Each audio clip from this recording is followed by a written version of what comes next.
In a small coastal town, where the air always smelled faintly of salt and iron, there lived a boy named Armin. The town was known for its fishing boats and rusted docks, not for dreams. But Armin was not interested in the sea. He was fascinated by metal, not the loud clang of factory machines, not the heavy gates that guarded warehouses, but the quiet art of shaping steel into something graceful. He loved watching sparks leap like tiny stars when iron met fire. He loved the transformation, cold, rigid bars becoming curved railings, lantern frames, delicate patterns that looked almost like lace. He wanted to become a blacksmith. At 16, Armand had never forged anything more than a bent nail, but that never stopped him from speaking. Every evening, the town gathered at a café near the harbor. Fishermen argued about weather. Shopkeepers complained about prices. Teenagers leaned against the railing, pretending they were going somewhere bigger. Armand would stand there, chest lifted, voice steady. "One day," he would say, "I will open the finest forge in this town. People will come from the capital to order gates from me. My work will hang in mansions." The fishermen would chuckle approvingly. "That's the spirit," one would shout. The cafe owner would clap him on the shoulder. "We'll remember you when you're famous." Armand would walk home taller than before, his mind glowing with imagined futures. But the next morning, when he passed the abandoned shed his uncle once used as a workshop, he kept walking. There was always tomorrow. Tomorrow when the weather was better. Tomorrow when he had better tools. Tomorrow when he felt more ready. The applause from the harbor echoed warmly in his memory. It felt strangely similar to accomplishment. And slowly, without noticing, Armand began mistaking praise for progress. Weeks passed, and Armand developed a rhythm. A new idea would strike him, usually at night. He would lie awake imagining ornate balcony railings twisted like vines, chandeliers forged by hand, a grand iron arch at the town entrance with his name engraved at the base. The images thrilled him. The next evening he would return to the harbor cafe. "I've decided," he would begin casually, pretending the thought had just arrived. "I'm going to specialize in custom lanterns first. That's how I'll build my reputation." The fisherman would nod thoughtfully. "Smart," someone would say. Another would add, "You think like a businessman already." That word, businessman, warmed him more than the sea breeze ever could. Armand would go home filled with energy. But when morning came and he stepped into the old shed behind his uncle's house, the excitement felt thinner. The tools were dusty, the furnace cold, the silence heavier than the applause. He would pick up a hammer, test its weight, then put it down. "Better to plan properly," he would mutter. "I need designs first." So he sketched instead. But the sketches remained in notebooks, and the notebooks gathered dust. A month later, a traveling craftsman passed through town. He displayed hand-forged hinges so detailed they looked carved by wind. Armand stared at them for hours. That night at the cafe, his voice was louder than ever. "I've changed my plan. Decorative hinges are the future. There's a market for it. I'll start training seriously." The praise returned, and once again his hunger dissolved into satisfaction. He didn't notice the pattern. Each announcement gave him a small reward: admiration, validation, identity. His mind whispered, "You are already becoming someone," but his hands remained soft. Near the far end of the docks, past the crowded cafes and loud conversations, there was an old wooden boatyard that few people visited. Inside worked a man named Elias. Elias was not a blacksmith. He repaired boat anchors and heavy chains. His hands were scarred and thick, his beard silver, his voice rarely used unless necessary. Armand had seen him before, but never spoken to him.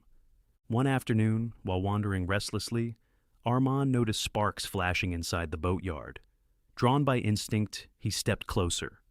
Elias was hammering an anchor hook back into shape. Each strike was controlled, measured, calm.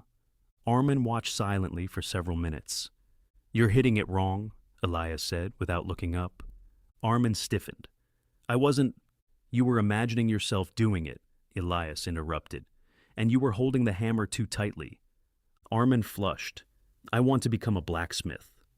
Elias stopped striking and finally looked at him. "Do you?" he asked plainly.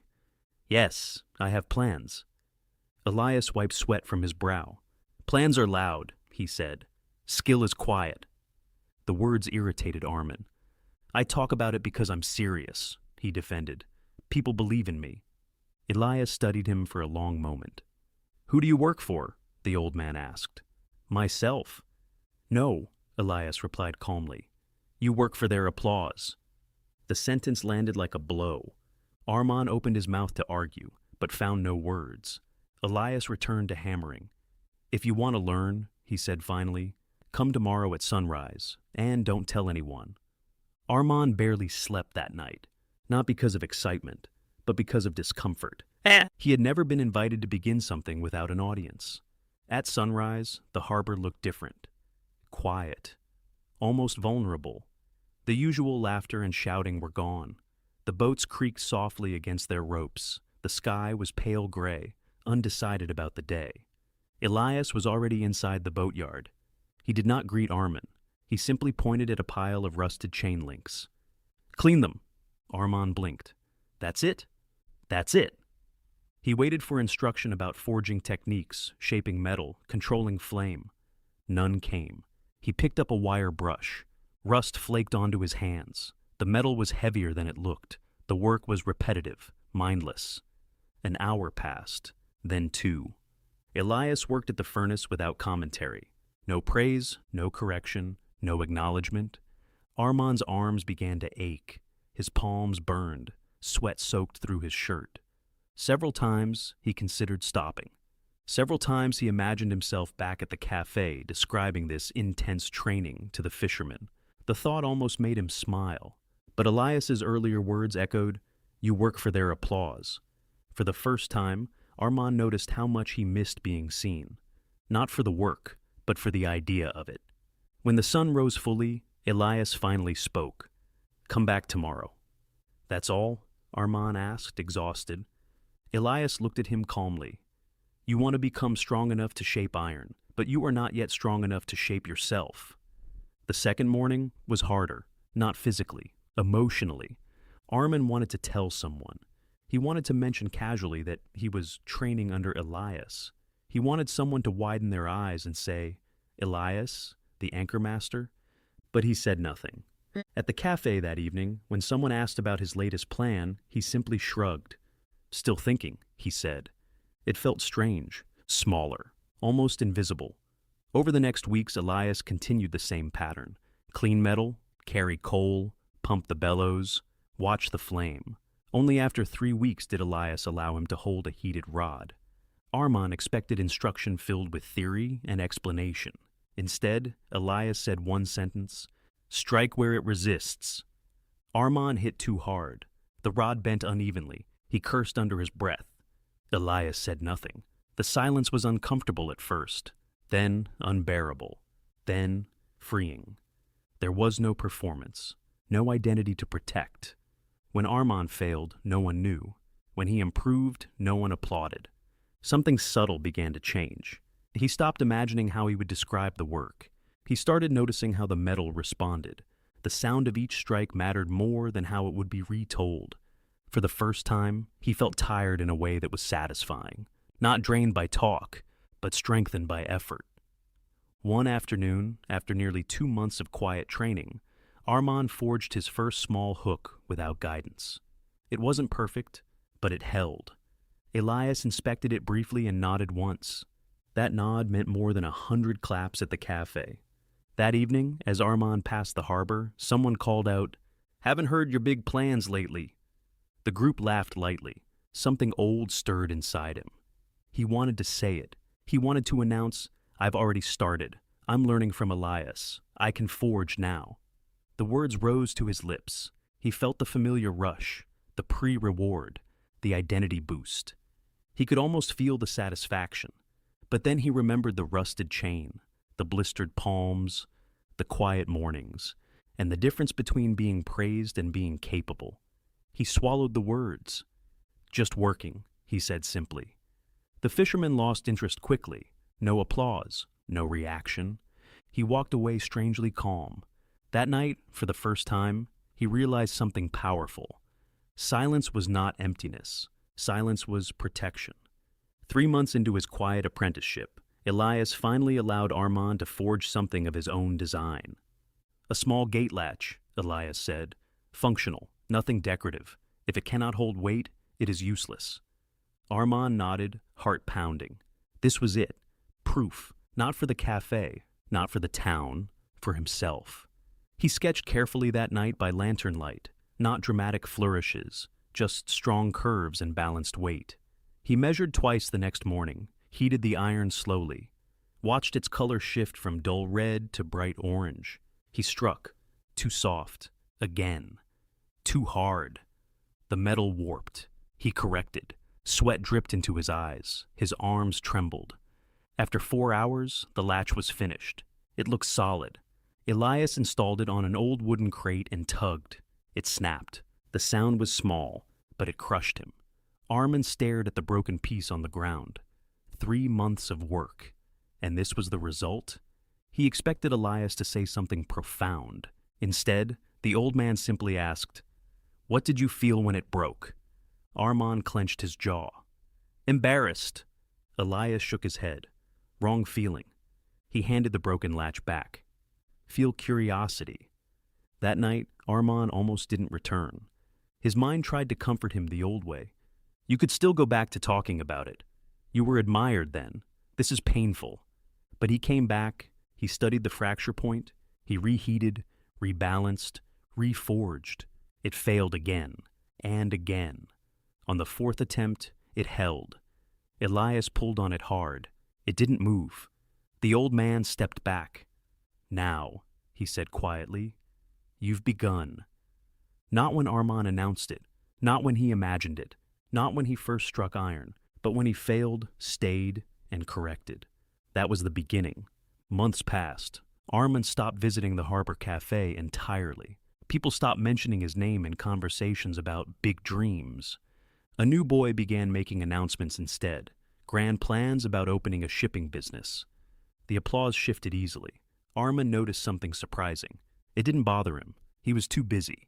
He now forged hooks, hinges, and small brackets that Elias sold quietly to boat owners. His hands thickened. His movements became economical. He learned to read temperature by color, alone. One evening, a violent storm rolled across the coast. Winds tore through the docks. Several boats broke their moorings. The next morning, chaos. Chains snapped. Anchors bent. Metal twisted under stress. Elias and Armand worked without pause for 2 days repairing what the storm had broken. On the 3rd day, Elias handed Armand a heavy chain that needed relinking. "You do it," he said. No supervision, no instruction. Armand worked for 6 hours straight. When finished, the repaired chain looked seamless. A boat captain inspected it and nodded approvingly. "Who fixed this?" Elias gestured toward Armand but said nothing. The captain studied the young man. "You did this?" Armand nodded once. The captain tested the chain with his full weight. It held. "Good work," he said simply. No clapping, no spectacle. But this time, the approval felt earned, not borrowed. Word spread differently now. Not because Armand announced anything, but because the harbor held. Boats stayed secured. Chains did not fail. People noticed outcomes. And outcomes speak in a language louder than promises. A year after the first sunrise, a merchant from the capital visited the docks to commission reinforced anchor brackets for a larger vessel. He examined Elias's work carefully. "Who assists you?" the merchant asked. Elias looked at Armand. "He does." The merchant studied Armand's hands. "You're young." "I've worked," Armand replied calmly. "Can you design something stronger than this?" the merchant asked, pointing to a standard bracket. A year ago, Armand would have described an elaborate vision. Now, he simply said, "Give me 2 days." No explanation, no boasting, just work. For 48 hours, he tested proportions, adjusted curves, increased tensile support where stress would concentrate. He slept little. When he presented the finished bracket, the merchant inspected it silently. He tested it, measured it, pulled against it. Then he smiled faintly. "I'll order 20. Armand felt something rise in his chest, deeper than pride, certainty. Not because someone believed in his dream, but because he had become capable. That night, he walked past the Harbor Café. The new boy was announcing another grand plan. Laughter and applause followed. Armand paused briefly, then continued walking. He had no urge to speak. His work was already speaking. The order of 20 brackets was the largest task Armand had ever handled. Not because of difficulty, because of expectation. Each bracket would hold part of a vessel that crossed violent waters. If one failed, it would not just embarrass him. It could endanger lives. For the first time, his work carried weight beyond pride. Elias did not supervise closely. He observed from a distance. "You measure differently now," Elias commented one evening. Armand paused. "How?" "You measure consequences." That sentence stayed with him. The younger version of Armand measured admiration. Now he measured load-bearing angles, stress points, durability. He worked slower, more deliberately. He scrapped 2 nearly finished pieces because the grain flow of the metal felt wrong under pressure. A year ago, he would have kept them, just to say he finished. Now finishing meant nothing if it wasn't right. When the merchant returned, he inspected all 20 brackets individually.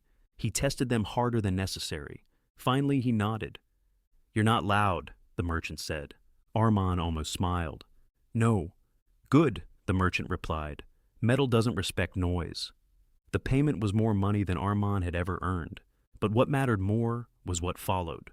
3 more orders, then 5, then referrals.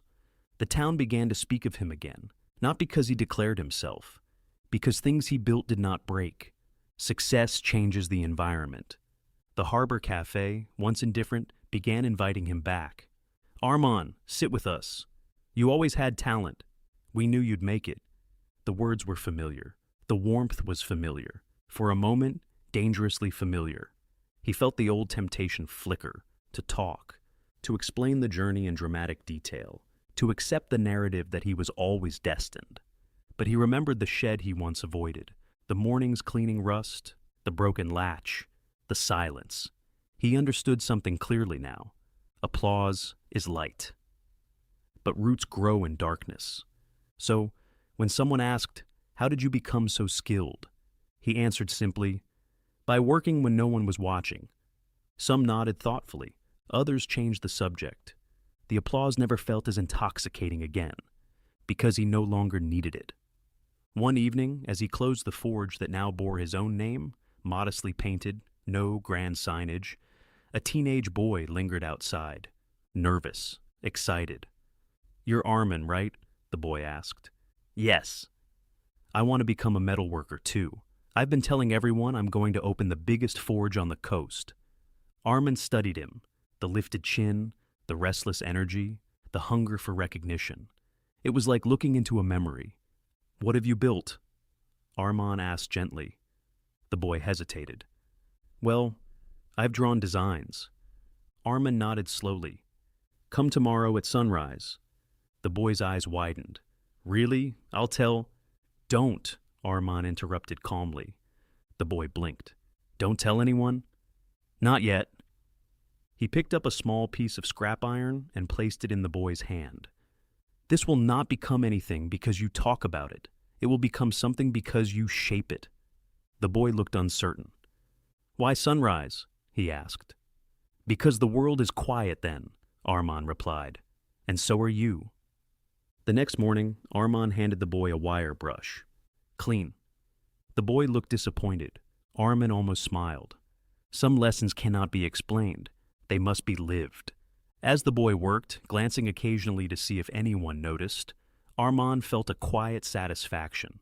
Not pride, not superiority, just understanding. He finally grasped what Elias had given him. Silence is not about secrecy. It is about incubation. Dreams are fragile in their early stage. Expose them too soon to praise, and they swell without strengthening. Protect them, work on them, let them mature, and when they are strong enough, they will announce themselves. Years later, people would say Armand was naturally disciplined. They would say he was always destined for mastery. They would never see the boy who once confused applause for achievement. But Armand knew. He knew the difference between noise and skill, between intention and execution, between talking and building. And if you had asked him what changed everything, he would not mention money or merchants or storms. He would say, "I stopped announcing. And I started shaping. Because iron does not respond to declarations. It responds to force, patience, correction, and repetition. And so do dreams.